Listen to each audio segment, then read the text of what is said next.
Hello everyone, this is Kritika and welcome back to our YouTube channel Rules of Commerce. We are studying chapter number 8, that is Bill of Exchange, and we will be continuing with the same chapter. For today, our topic is what are types of Bill of Exchange, what are the advantages and so on. Types of Bill of Exchange. Bill of Exchange are of two types. They are of two types, that is trade bill and accommodation bill. Trade bill and accommodation bill. Accommodation bill is not in our syllabus. We will just know what is it. Trade bill. Trade bill. Bill of exchange which are drawn and accepted for the trade transaction. For the trade transaction is called trade bill. Drawn and accepted for the trade transaction is called trade bill. Bill of exchange which are drawn and accepted for the mutual help are called accommodation bill. This is not in our syllabus. Next subtopic is advantage of bill of exchange. What are the advantages of bill of exchange? The first point is facilitates purchase and sale of goods on credit.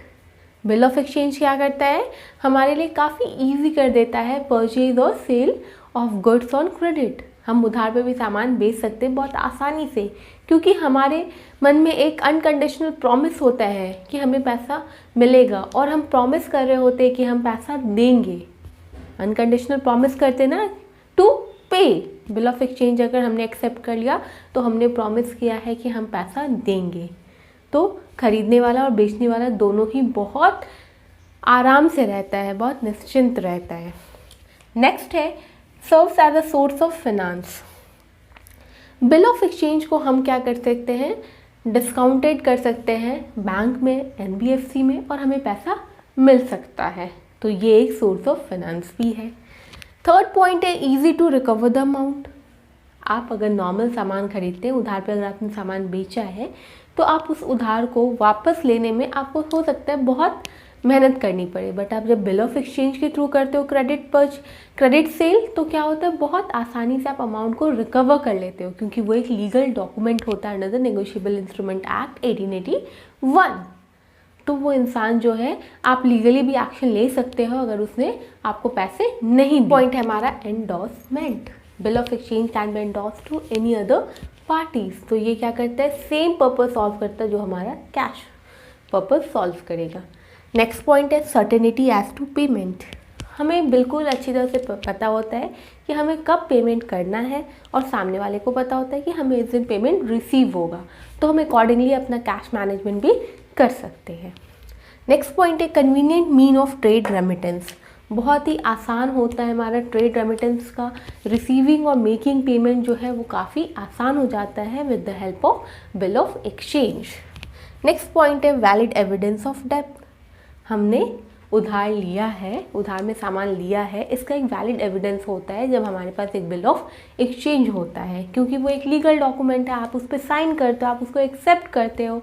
तो ये था हमारा advantage of bill of exchange. Next हम पढ़ने वाले हैं what are promissory note. Next है हमारा प्रॉमिसरी नोट. प्रॉमिसरी नोट क्या होता है, it is a written unconditional promise to pay the specified amount. हम जो है प्रॉमिस कर रहे होते हैं कि हम एक स्पेसिफाइड अमाउंट पे करेंगे. नेक्स्ट है हमारा features of promissory note. Unconditional written undertaking to pay the specified amount. एक स्पेसिफाइड अमाउंट पे करने के लिए हम प्रॉमिस करते हैं. इसमें एक स्पेसिफिक डेट भी मेंशन होता है. It specifies the name of the payment किसको करना है उसका भी एक स्पेसिफिक नाम लिखा होता है. Drawn and sign by the maker. इसको बनाता कौन है, कौन साइन करता है, प्रॉमिसर. फिफ्थ पॉइंट है specified amount is payable to the specified person. एक स्पेसिफिक अमाउंट हमको पे करना होता है एक स्पेसिफिक पर्सन को. तो ये था हमारा फीचर्स ऑफ प्रॉमिसरी नोट. अब पार्टीज कितने होते हैं, यहाँ पर 2 पार्टीज होते हैं. हमारे बिल ऑफ एक्सचेंज में 3 पार्टीज थी और यहाँ पे 2 पार्टीज है. First one is maker and the next one is पे. मेकर कौन है? जो प्रॉमिसरी नोट बनाता है, जो बोलता है कि हाँ मैं पेमेंट करूँगा। और पेई कौन है? जिसको पैसा मिलना होता है। जिसको पैसा मिलता है वो होता है पेई, जिसको पैसा मिलना होता है वो है पेई, और जो प्रॉमिसरी नोट बनाता है वो होता है मेकर। तो आई होप आपको समझ आ रहा होगा। अगर नहीं समझ आ रहा तो प्लीज़ आप मुझसे कमेंट सेक्शन में पूछ सकते हैं, या फिर आप डायरेक्टली DM कर सकते हैं। इंस्टाग्राम और फेसबुक का लिंक आपके डिस्क्रिप्शन बॉक्स में प्रोवाइडेड है।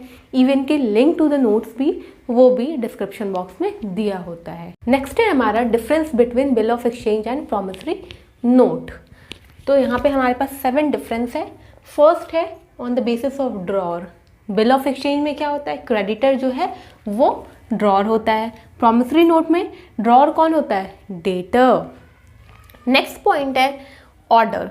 It is an order to pay. Bill of exchange क्या है? एक ऑर्डर है पे करने का, but promissory note it is a promise to pay, वो एक प्रॉमिस है। थर्ड पॉइंट है हमारा acceptance. It needs acceptance by the drawee. Bill of exchange का एक्सेप्टेंस कौन कर रहा है? ड्रॉई। प्रॉमिसरी नोट में एक्सेप्टेंस नीडेड नहीं है।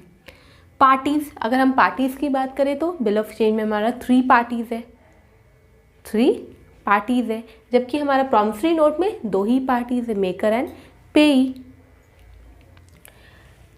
फिफ्थ है liability. Liability of the drawer arises only if the acceptor does not पे। लाइबिलिटी कब अराइज होता है? अगर एक्सेप्टर जो है वो पेमेंट नहीं करता है। प्रॉमिसरी नोट में promisor has the primary liability to pay. Promisor का प्राइमरी लाइबिलिटी है पे करने का।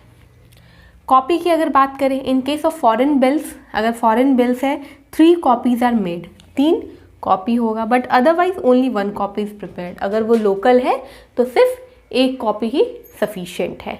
प्रॉमिसरी नोट की बात करें तो only 1 copy is prepared whether it is foreign और लोकल। फॉरेन है या लोकल है, सिर्फ 1 ही कॉपी नीडेड है।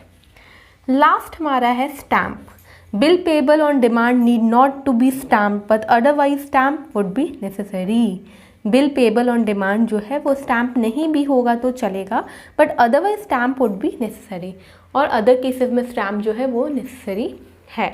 It has to be stamp in any case. Promissory note जो है उस पर स्टैम्प रहना बहुत ही इंपॉर्टेंट है, उस पर स्टैम्प रहेगा ही किसी न किसी भी हालत में। आई होप आपको समझ आया होगा। That's all for today. Bye bye बच्चों. Keep learning, keep hustling, and don't forget to like, share and subscribe, and do hit the bell notification icon to get the latest update.